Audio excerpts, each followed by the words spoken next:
మళ్ళీ వాళ్ళు ఎప్పుడు పిలిస్తే అప్పుడు వస్తా. నిన్నటికి మీరందరూ ఎంత, నాకేమీ అత్యుత్సాహం లేదు, మీకు అత్యుత్సాహం ఉన్నట్టుగా ఉంది. 18వ తారీఖు వాళ్ళు నోటీస్ ఇస్తే సాయిరెడ్డి అత్యుత్సాహంగా ఏదో జగన్ గారి మీద చెప్పేయాలని ముందుగా వచ్చి చెప్పేస్తున్నాడు అనేటటువంటి భ్రాంతిని మీరు కలిగించారు. ఈనాడు ఆంధ్రజ్యోతి నన్ను సమ్మన్ చేశాయా, లేకుంటే సిట్ నన్ను సమ్మన్ చేసిందా? ఈ రకమైనటువంటి జర్నలిస్టు ప్రమాణాలు మానుకోండి. జర్నలిస్టు విలువలను మీరు కాపాడండి. అందుకే నేను గతంలోనే చెప్పా, ఎప్పటి నుంచో కూడా నాకు ఈ ఛానల్ స్టార్ట్ చేయాలని ఉంది అని.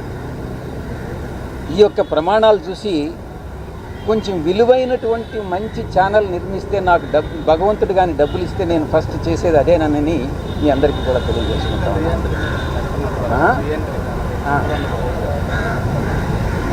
మీరు నన్ను ఎప్పుడు పొలిటికల్ రీఎంట్రీ అడుగుతారో ప్రజలు, పొలిటికల్గా మీరు రీఎంటర్ కాండి అని ప్రజలు కానీ అడిగితే నేను తప్పకుండా ఎంటర్ అవుతాను. నేను రాజ్యసభ పోటీలో లేను. సార్, మీరు అన్న అవినాష్ రెడ్డి ఎవరు సార్? రాజ్ కసిరెడ్డి కో బ్రదర్. మన దగ్గర ఇంకొక అవినాష్ రెడ్డి వైఫ్, రాజ్ కసిరెడ్డి వైఫ్ అక్కల చెల్లెలు. అంటే కడప ఎంపీ గారు అనిరుద్ధ్ రెడ్డి అని అనిరుద్ధ్ రెడ్డి అని ఆయన కూడా రాజ్ కసిరెడ్డి బంధువు. అంటే ఇప్పుడు కడప ఎంపీ గారు ఈయన వేరు కదా సార్?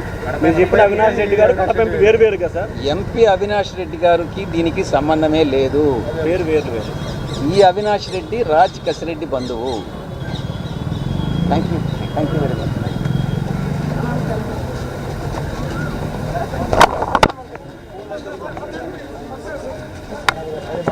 శ్రీనివాస్